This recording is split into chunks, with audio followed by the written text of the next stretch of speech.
Bahamas tonight, the Northern Edition. Good evening, all. I'm Megan Shepard. Thank you so much for tuning in. Topping news, the government of the Bahamas taking its national food distribution online.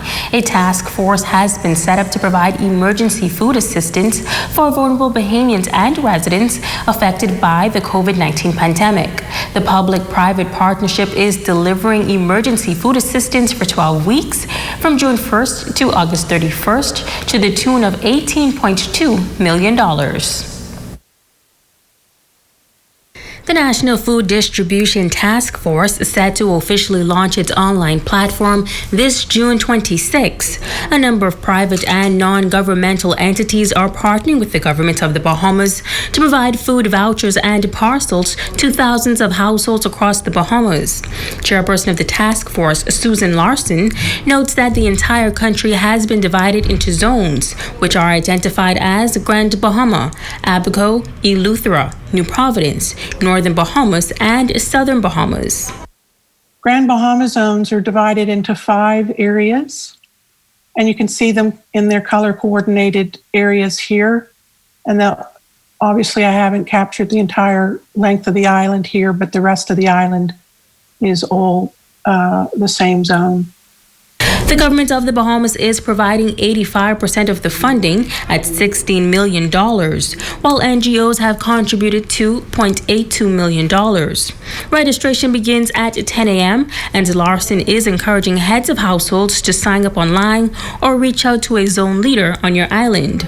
The registration process is quite simple. We are asking head of households to register at rapidbahamas.com.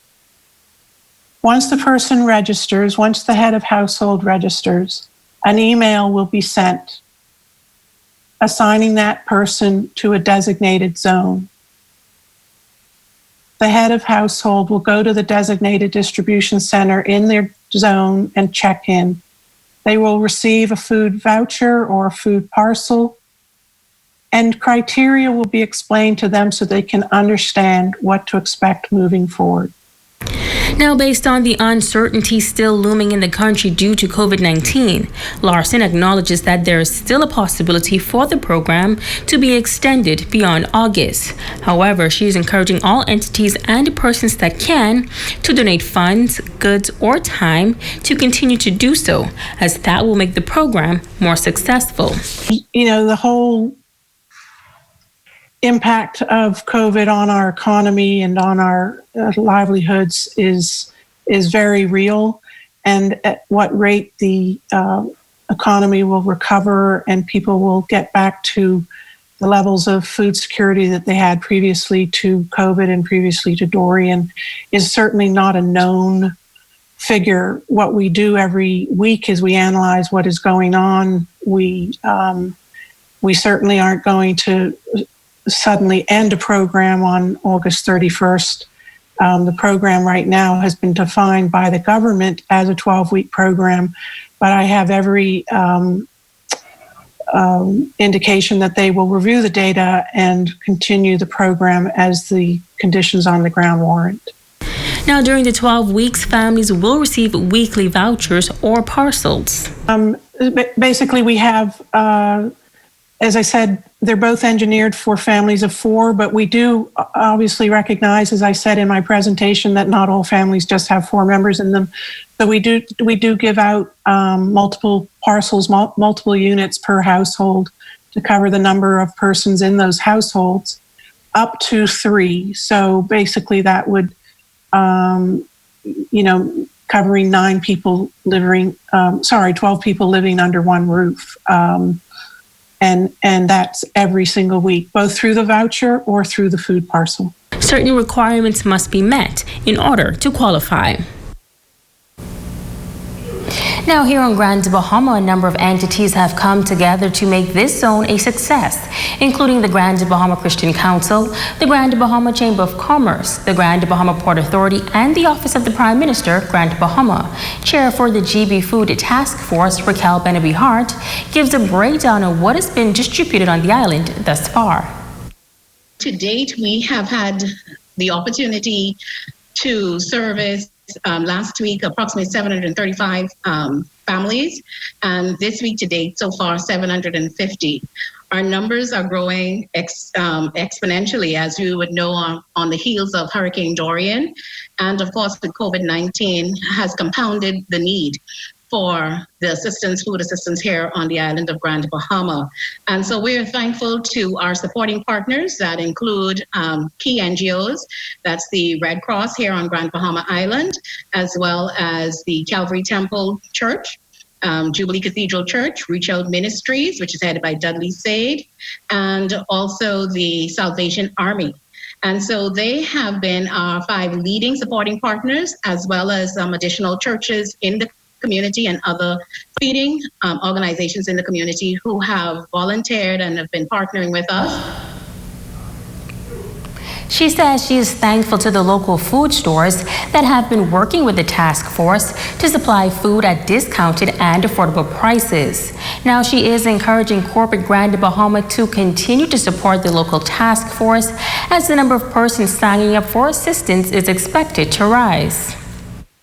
With the database growing significantly, we are continuing to seek support from private partners, and we look forward and we're encouraging those persons to come forth. We are managed by Cates & Co., the accountability and reporting side of it.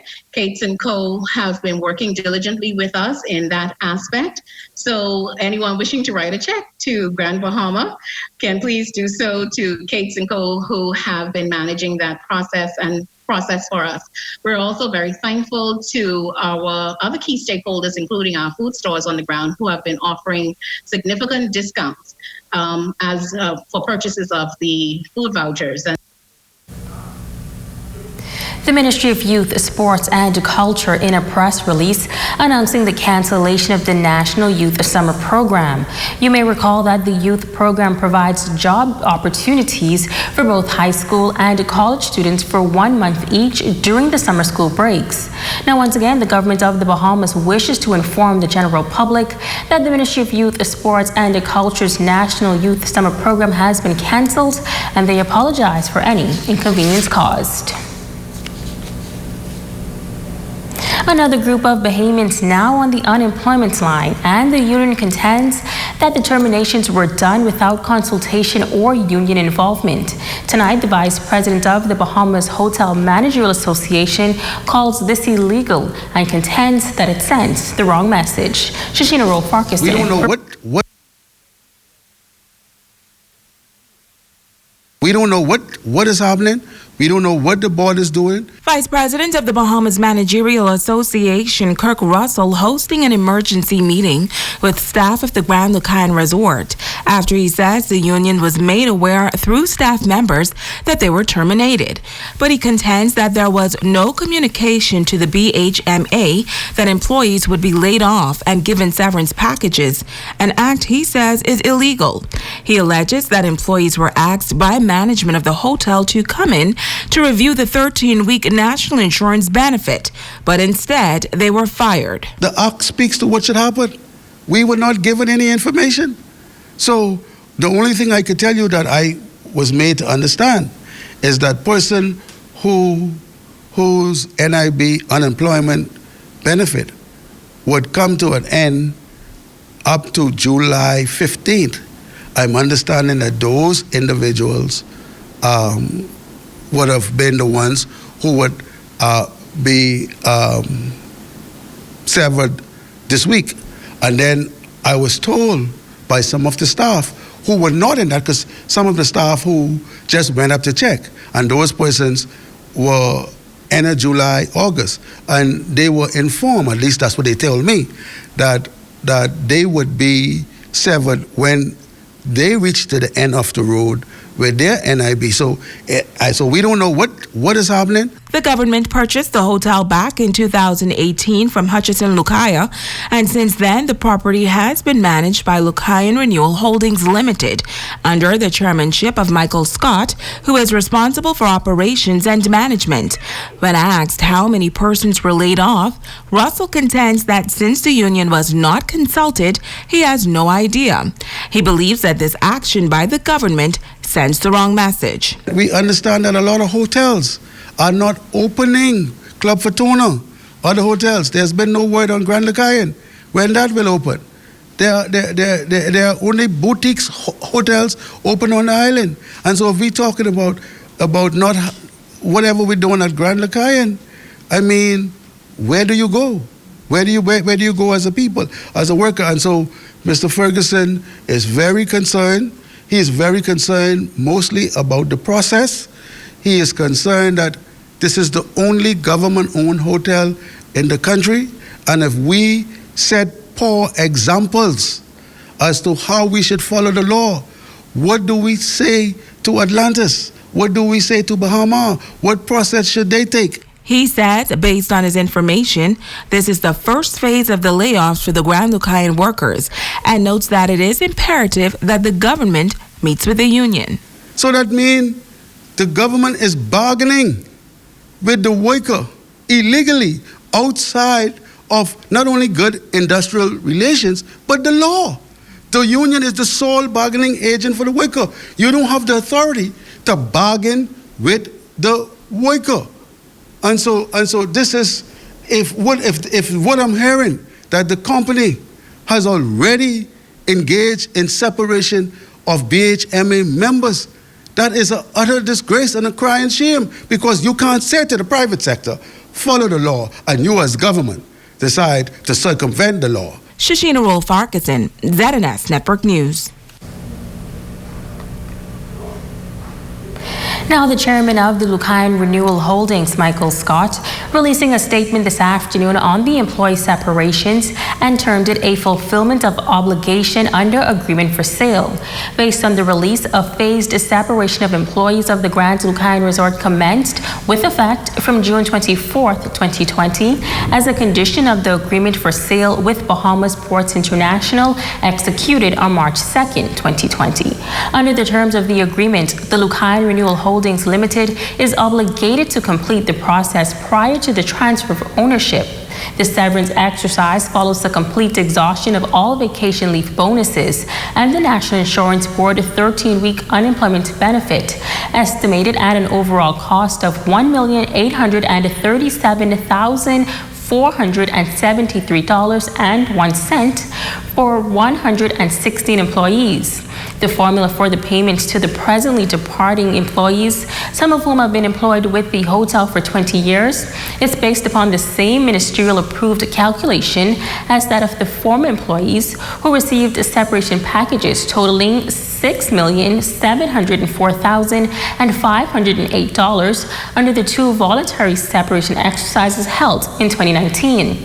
It goes on to say that essential line staff and management staff will remain engaged on a part-time schedule or as needed basis until the transfer of ownership.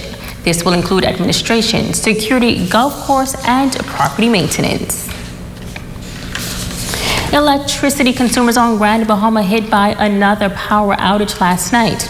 While that outage was rather brief, some consumers say the outages are becoming far too frequent. We spoke to CEO of the power company, Dave McGregor, about the challenges. Yesterday evening, customers throughout the island experienced a short interruption in service as a result of a fault with the supplemental generation units at our energy plant. Now, this event wasn't island-wide, but unfortunately it did impact about 40% of our customers. Our Peel Street plant, which accounts for about half of our generation capacity, if you remember, was flooded with over 4 feet of seawater, and that plant will remain out of service until 2021. So like so many of our customers, we are continuing to recover and to try and rebuild following the devastation of Hurricane Dorian. Our team is working to rebuild the plant, including through the pandemic, and we look forward to the borders reopening around the world so we can bring in the specialist resources required. McGregor says a contingency plan is in place. Now, we do have supplemental generation units in place. We call them agrecos, and if you drive past the West Sunrise plant, you'll see them. Over 20 of them there. We've added them through the rebuild to support our existing plant, and we've added even more units recently as we head into these hot summer months. Even still, with the Peel Street plant out of service, we have fewer contingencies for power generation when something, such as a lightning strike or a fault, occurs. As a result, we are seeing an increase in outages.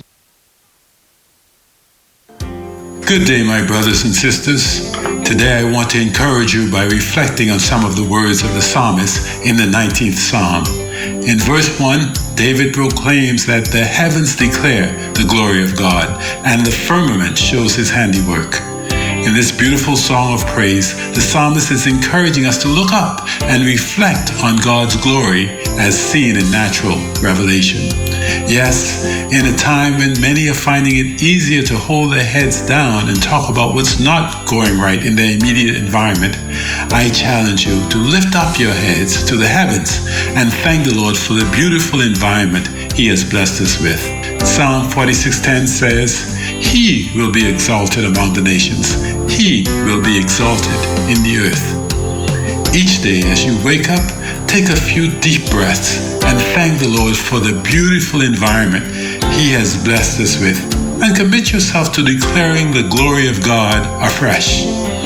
This summer, as you experience the heat and the summer squalls, rather than complain, thank the Lord for His showers of blessings.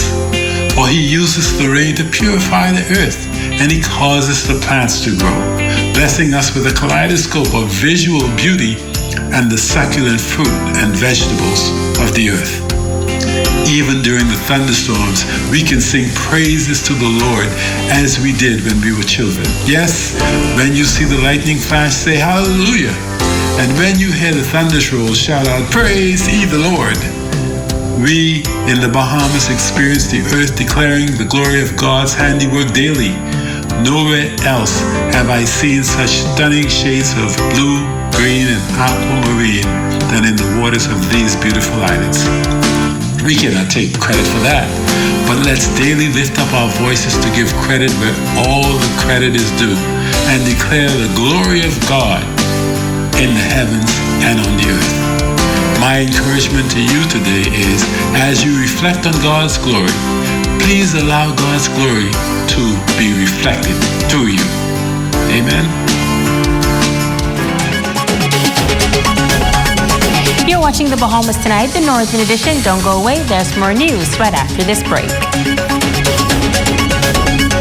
This portion of the news is brought to you by Dolly Madison, Freeport's original home center.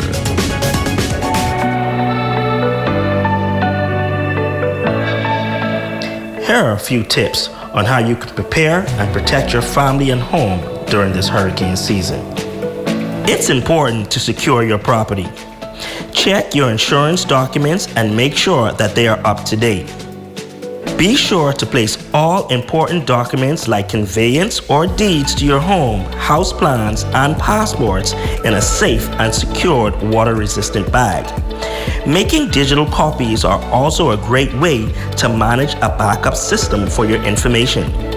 Ensure that your windows are protected and that you remove and secure all loose objects around your property. Help us keep you updated and informed as we prepare our island and protect our home.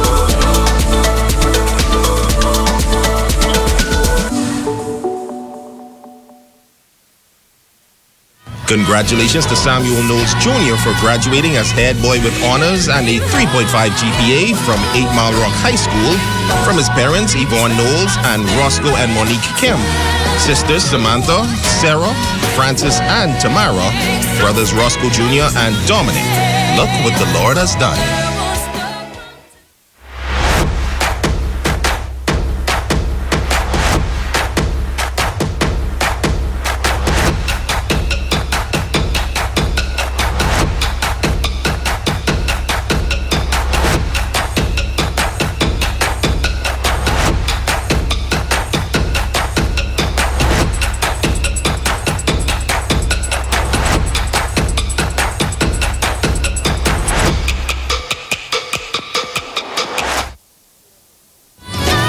Congratulations to Janae Parker for graduating with honors from Tabernacle Baptist Christian Academy, from your grandmother, Minister Sheila Parker, your mom, Cara, dad, Jason Parker, stepdad, Deacon Hannah, brothers, sisters, aunts, uncles, cousins, and friends.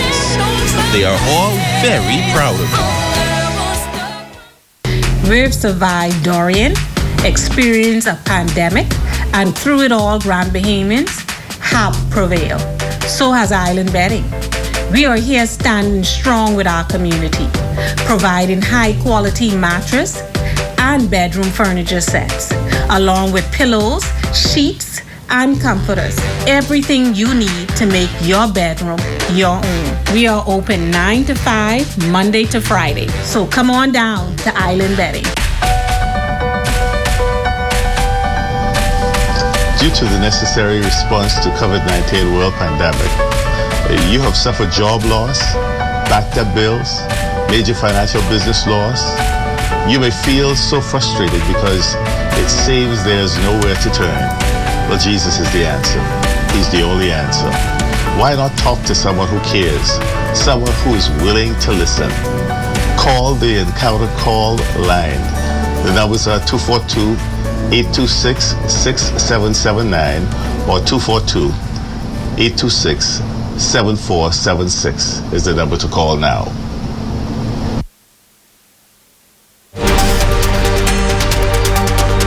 Your number one news team covering the North.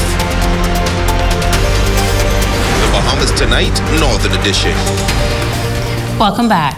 In news from the crime beat, police taking a suspect before the court today to be charged with the island's latest murder. Our J. Philippe was there. A 16-year-old minor of Pinedale, 8 Mile Rock, was arraigned before Magistrate Gwendolyn Claude for the murder of 79-year-old Alyssa Theoc. It is alleged that detained by means of unlawful harm sometime between June 19th and June 20th did intentionally cause the death of the elderly woman. Theoc's body was found not far from her home in the area commonly called I-95 in Pinedale on the morning of June 20th. Police say Theoc's family members had reported her missing a few hours earlier.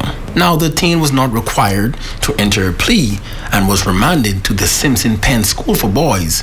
He also faced an additional charge of housebreaking.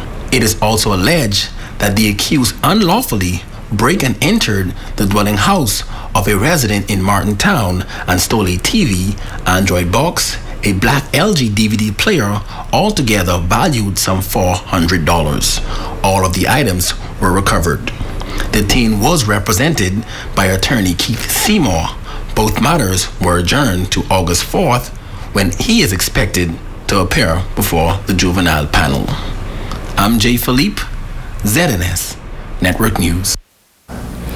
Now, another juvenile, a 17-year-old male juvenile, was charged with receiving the stolen goods. He was fined in order to do community service.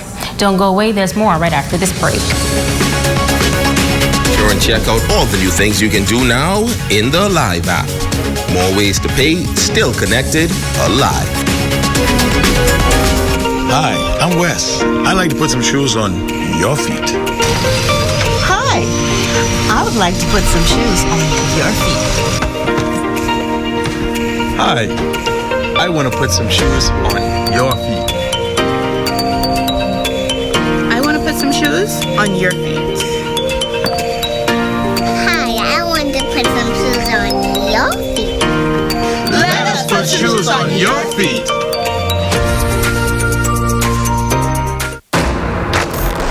The Hugh Campbell Trophy will reside on the campus of Sunderland. I'm talking about this is one of the proudest moments as a coach, but it's all about these kids. They displayed good character.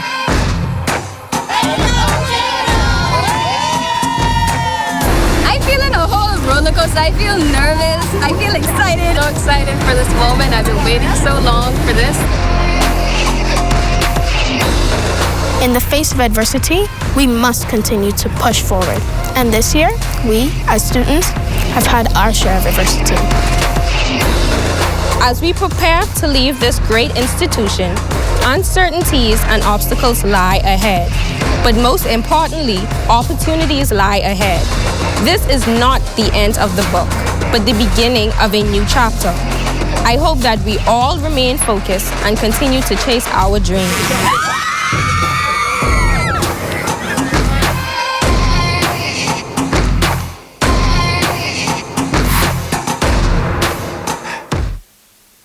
It's the beginning of the hurricane season, and Fidelity Bank is giving you one less thing to worry about. We're not able to control a storm or its path, but we can prepare for it as much as possible. With every debt consolidation loan, Fidelity is giving away fully loaded hurricane kits valued at $200 with all the hurricane essentials you'll need to weather the unexpected storms of life. It's that easy. Sign up for a debt consolidation loan, open an ASUS savings or fixed deposit, and walk away with a free hurricane kit. At Fidelity, we're committed to helping you through these difficult times. Fidelity, we're good for you.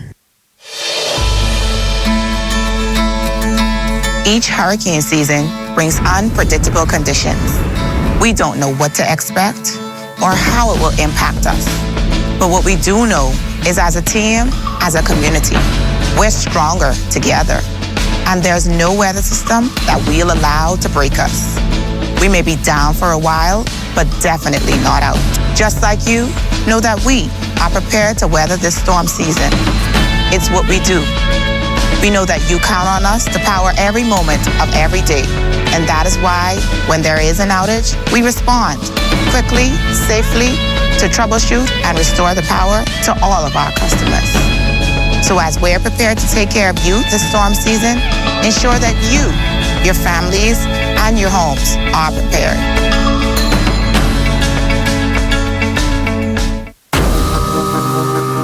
Holt Industries is a company that's been in operation for over 50 years.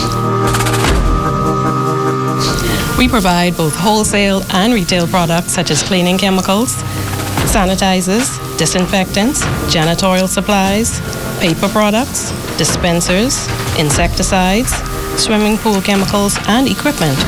We also sell and service fire extinguishers, and the list goes on. We offer free delivery services to hotels, restaurants, schools, clinics, churches, janitorial companies, and to many other businesses and residents. We are located in Freeport, number 25 Lockwood Road. We're open 9 a.m. to 4 p.m. Monday through Friday, and 9 a.m. to 12 noon on Saturdays. Our telephone number is 352-8141, and our email address is haltindustries@hotmail.com. We're looking forward to seeing you soon.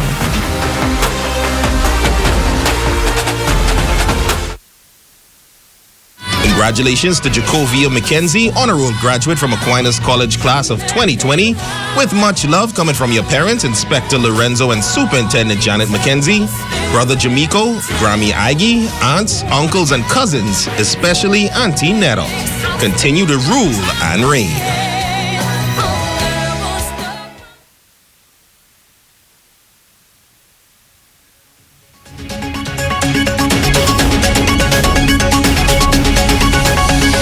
Special hello to our Facebook friend of the night, Troy Williams. Thank you for always tuning in. That's going to do it for us here in the North, but be sure to stay tuned as the Bahamas Tonight continues.